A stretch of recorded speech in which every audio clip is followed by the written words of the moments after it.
Hello, hello. I am Ixalan, and welcome to a brand new series, Darkest Dungeon.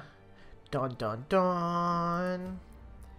We're gonna, as I mentioned in my channel update, if you saw that earlier, we're gonna play Darkest Dungeon. We're gonna do a Let's Play. I've played obviously 91 weeks, which I guess is 91 missions, 90 missions roughly. So we're gonna start a new campaign, and this is going to be, I don't know, I didn't think of this name. I probably should have thought of that before we started recording, but I didn't, so suck it. The Deadliest Estate.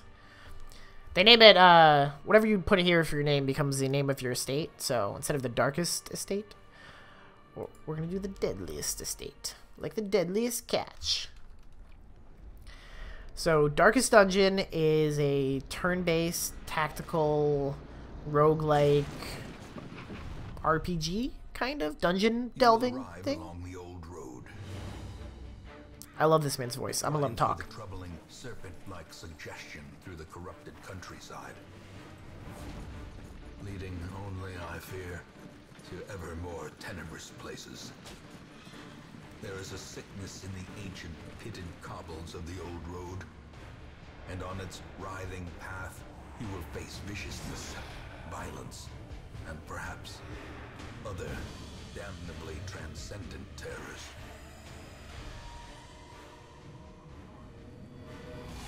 So steel yourself, and remember there can be no bravery without madness. The old road will take you to hell, but in that gaping abyss, we will find our redemption.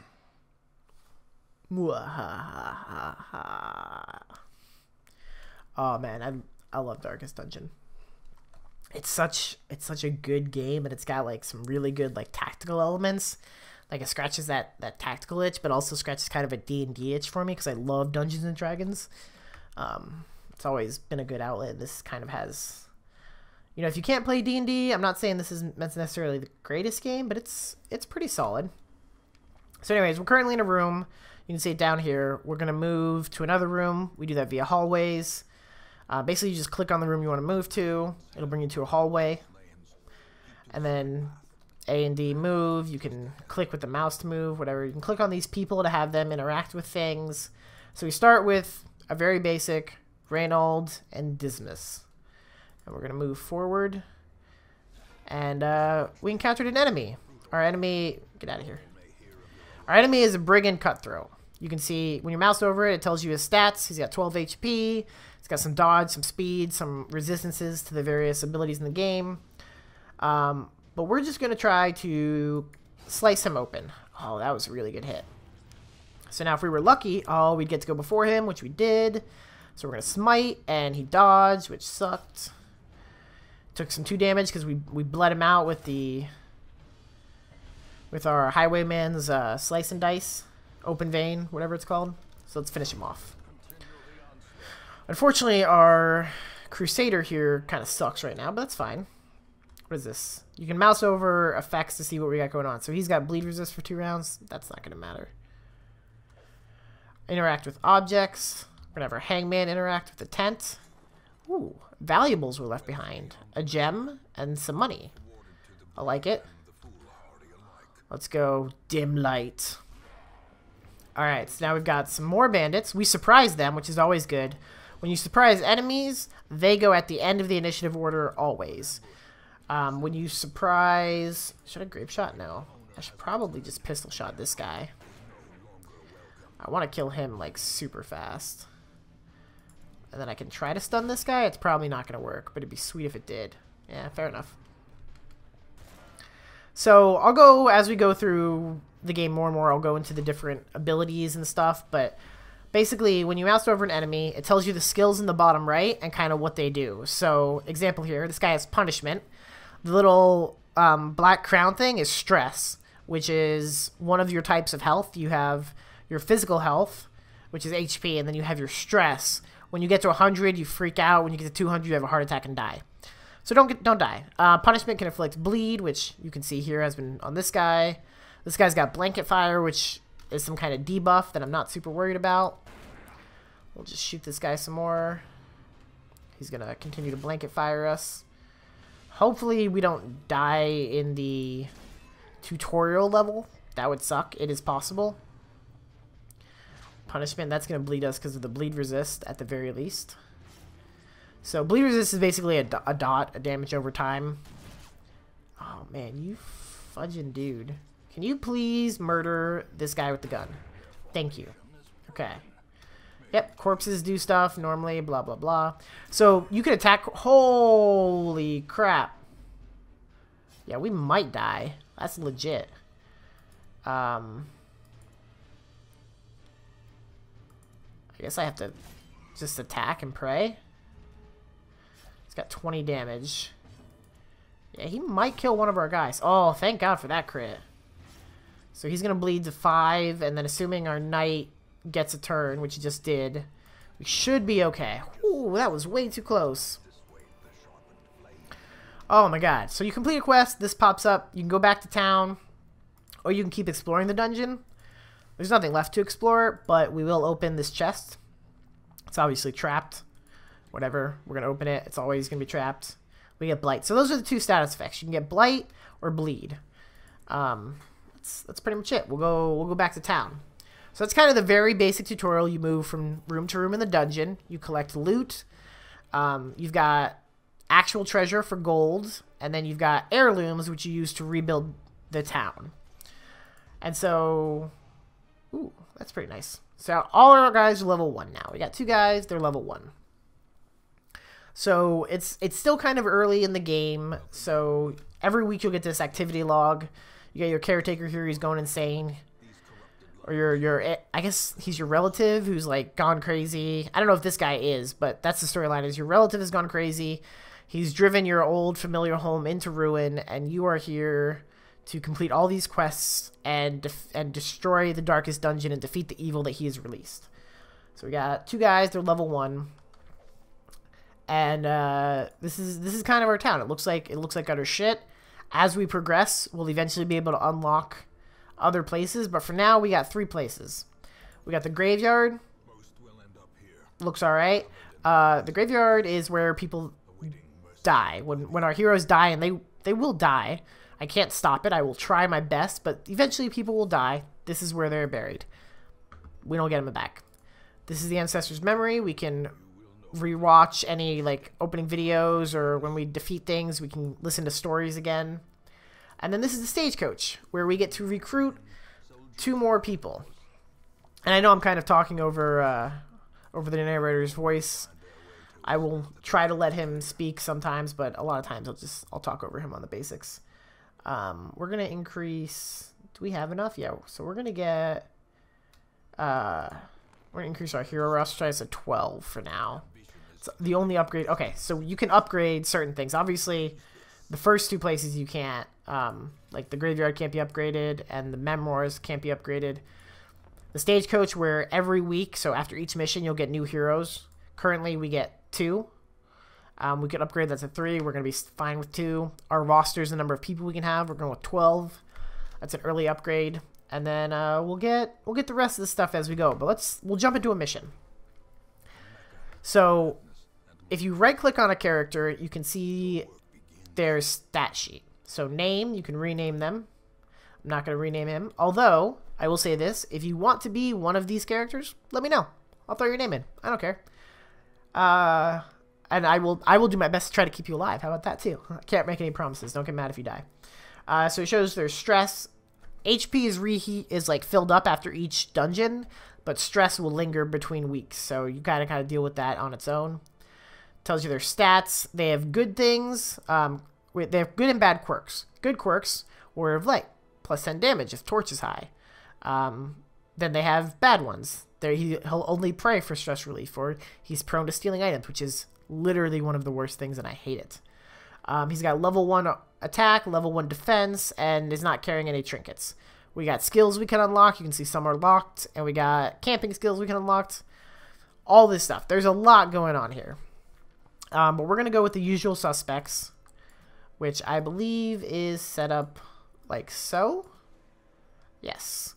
And this is just like a quirky little thing. Certain combinations, they'll give you a name. I don't think it gives you any bonuses, but it doesn't really matter. What is this guy? He's sitting good in the 3rd spot, if I am correct, because he can do all his things in the 3rd spot. And she would actually prefer to be in the 3rd or 2nd spot, but oh well, she's going to have to deal with being in the last, because she can basically Judgment and Divine Grace, so she can only use half her skills. Okay, so this is what this means. On the skill, you'll see the left, the whitish yellow, that's your position in the 4 ranks we have here. And the red dots are which ones of the enemy you can hit. So I'm in the back 2, and I can hit any of the 4 positions. This one, I'm only in the back 2 because it's a heal, so it only affects my allies. This one would only be working if I was in the first 3 positions and could hit anyone, vice versa. You kind of get the gist. So we're obviously not going to the darkest dungeon because this will get us killed. It's level 6. It's darkest. It's horrifying. The fact that you could go there from the beginning, it just scares the piss out of me. So we're going to do this basic first short level, explore 90% of the dungeon. It's the standard first one. I'm going to take my 12. I'm going to take 8 food probably. No, I'm going to take 12 food. So you can provision yourself. So you need food to feed your people. You can also use food outside of combat to heal. I believe I want to take a shovel. And then I think a key. I'll go with 6 torches. And I think this is very minimal, but like for the first dungeon, the standard one, there's not really a lot that it's offering. So I'm not bringing a whole lot. A lot of times I'll stock up with more supplies. But we're still kind of just getting through and getting used to the game. So, and the game's still like teaching us all the basics. So this is the dungeon. We're going to go up and around like that. We're going to skip this room. In a short dungeon, you can skip 1 room. In a medium, I believe you can skip 2. And in a long, I believe you can skip 3. So that's kind of the basics. We're going to start by controlling our Plague Doctor. He has nothing terrible that will impact me. So this way, when I grab things, my kleptomaniac crusader hopefully won't try to steal it from me. That's the downside to shit like this, is he will steal items from you so you cannot use them. No, don't. I don't even like having him selected for that reason, because he's just utter garbage. Okay. So one thing I haven't talked about is this torchlight. This is our torch. It's radiant. It gives us a bonus to scout and a bonus to surprising monsters. Every room we move, and that includes like these little tick marks, lowers our torch by 6. Every torch we use increases it by 25. That's more or less the gist of it. I believe we can hit this guy with a noxious blast. That'll be good. I would like our crusader to go before the second one. Nope, not gonna happen. All right, well let's try to make sure this guy dies. For blight, yep, he'll die to that. Okay, so now our crusader should be able to finish this guy off. And that was a pretty solid start. I like it. This guy is gonna open it. Stupid crusader. All right. So that's pretty much the gist of it. We're just gonna continue on. We're gonna follow our pattern.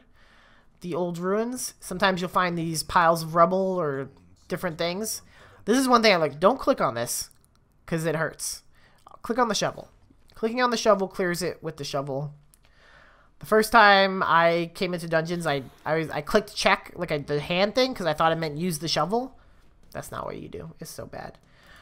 Alright, let's shoot the cultist. We're going to try to kill the cultist before he or she gets a turn. Or we can stun the cultist. Nope, dodged. So that sucks. Cultists tend to be a lot faster, so I don't really prioritize killing them in one turn unless I'm like guaranteed that I can do it. This is not what you usually see in a round of Darkest Dungeon. There's so much dodging. This is not normal. Usually it's like, well, you attack and then I attack and then everybody gets hit all the freaking time. But in this one, we're okay. So stressful incantation, minimal damage, a lot of stress, lowers our light source. I'm gonna hit torch. Keep it above 75 because that keeps our knight's damage up. And I keep getting minimal rolls on these. So one thing that you'll notice is different characters have different speeds. So the cultist has a speed of 7. My plague bearer has a speed of 7. So then my question is, well, why don't they go at the same time or one right after the other? There is like, if you remember, I mentioned kind of a D&D element. Is this 4 damage? Yeah, so that's going to kill him. So let's start attacking this guy. There is a D&D element where there's a random number rolled for your initiative, and that's going to kind of impact things. So some people, that's kind of like your bonus. So he has a +7 to whatever he rolls. So if he rolls a 4, he's got an 11. If this guy who has a +1 rolls a 12, he's got a 13. He's going to go first, even though normally you'd be like, that would never happen. All right, so we just shot him to kill him, which worked out perfectly.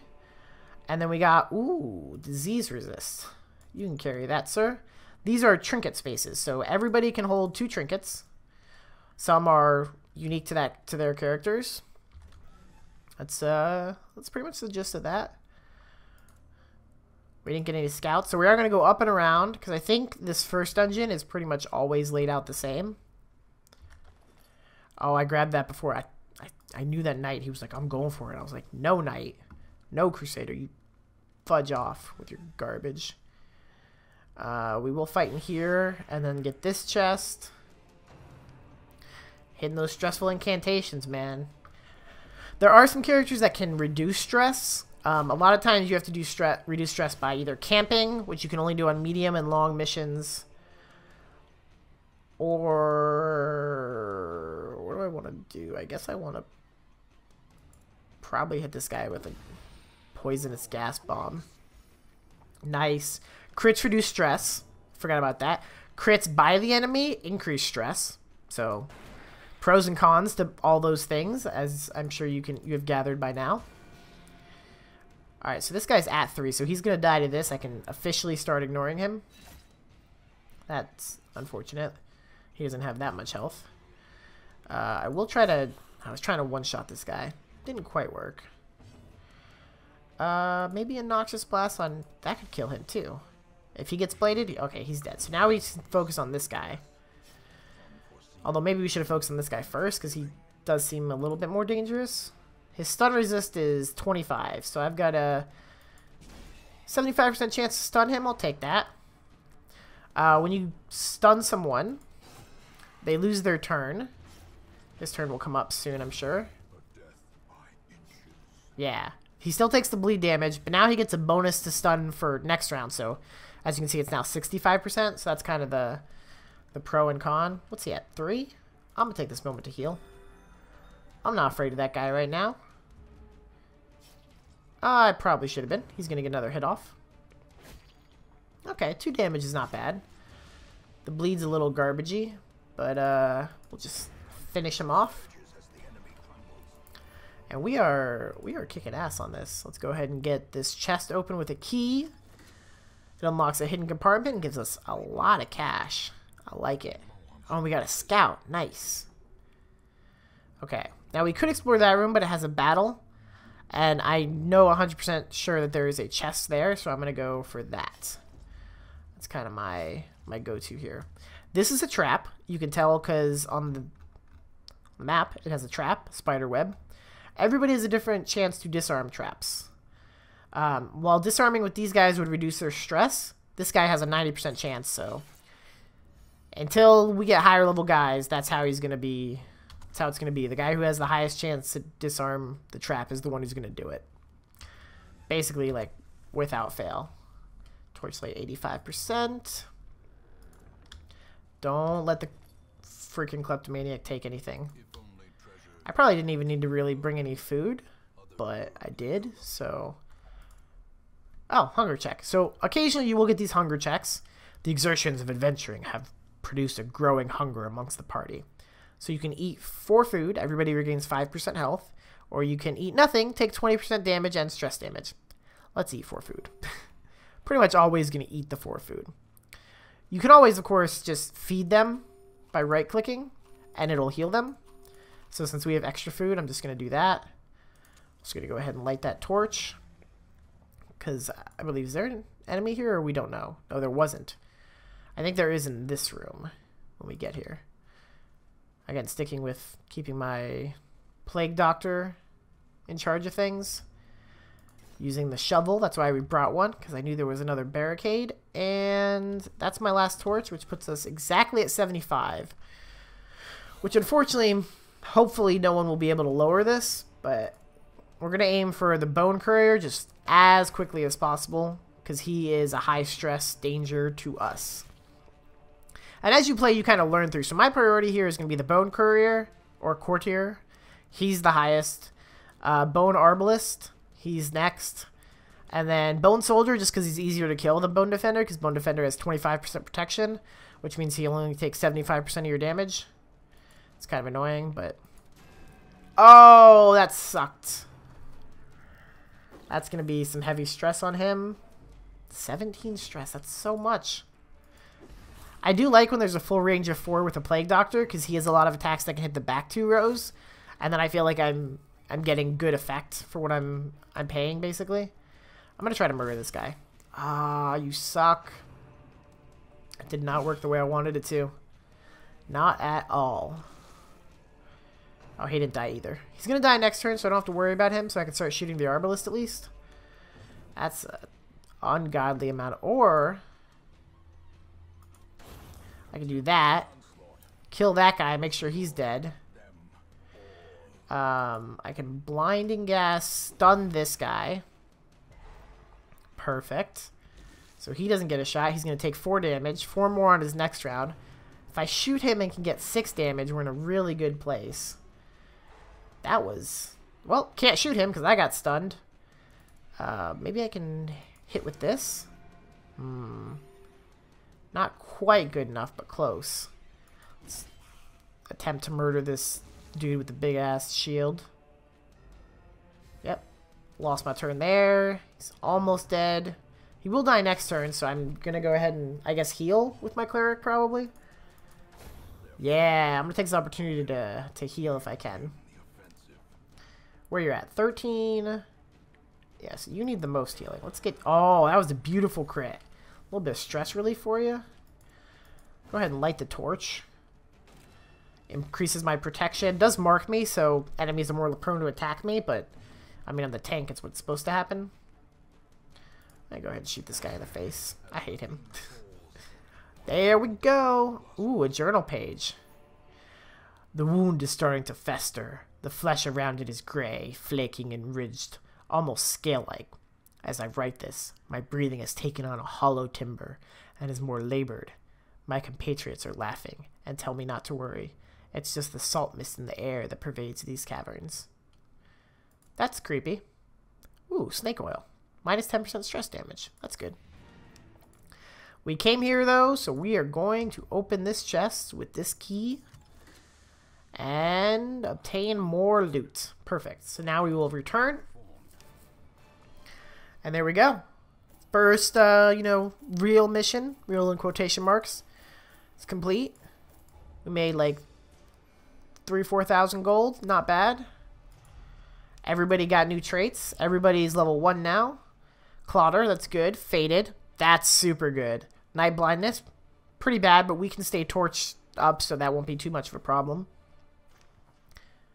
These actually negate each other, so he got nothing. Intense craving for alcohol and +5 virtue chance. Okay, so not too terrible actually. We're doing okay. That was pretty good. Somebody's effects have become severe. The kleptomaniac. Oh, I forgot that. So when the sanitarium opens, that's the first thing we're gonna do is send Reynold in there to get rid of that. So we could send somebody to stress relief, but honestly, nobody really needs it. We can also upgrade the stress relief, but again, nobody really needs it. So I'm gonna save my my currency for upgrades until we get something. Same with the tavern. So the tavern and the abbey are stress relief. You can pray, you can meditate, you can pray, or you can flagellate yourself. You can drink, gamble, or get hookers, your choice. The caretaker will always enjoy one activity a week. Sometimes it's one of these, sometimes it's one in the abbey. It varies. One thing I didn't cover are the types of currency. So we got busts, portraits, deeds, and crests. Different ones upgrade different things. For example, stagecoach, you need deeds and crests to upgrade the hero barracks, etc., etc. I'm not going to take the Abomination, although I kind of want to. I am going to take the Man-at-Arms because I like having a Man-at-Arms. The issue with the Abomination is we don't have enough people to go on a mission without him because he's a horror. Like, he's basically been mutated by the darkness in the darkest dungeon. And religious characters, like our Crusader and our Vestal, will not travel with him. So we don't have enough to field the team with him, so I'm just not going to bring him. We got some new loot we'll be able to equip to our team later. But yeah, this is the start of the Deadliest Estate. Hopefully you guys enjoyed. If you did, please leave a like. Let me know what you thought in the comments below. Let me know if you want to see the base management stuff or if you just want to see the dungeon or how you want to do that. I think for now, going forward, I'm going to do base management and then dungeon episode, like that as an episode. But let me know if that doesn't work for you or what you guys want to see, and I'll do what you guys want to see because I just love playing this game. So again, leave a like. Let me know what you thought in the comments below, and I'll see you next time. Later.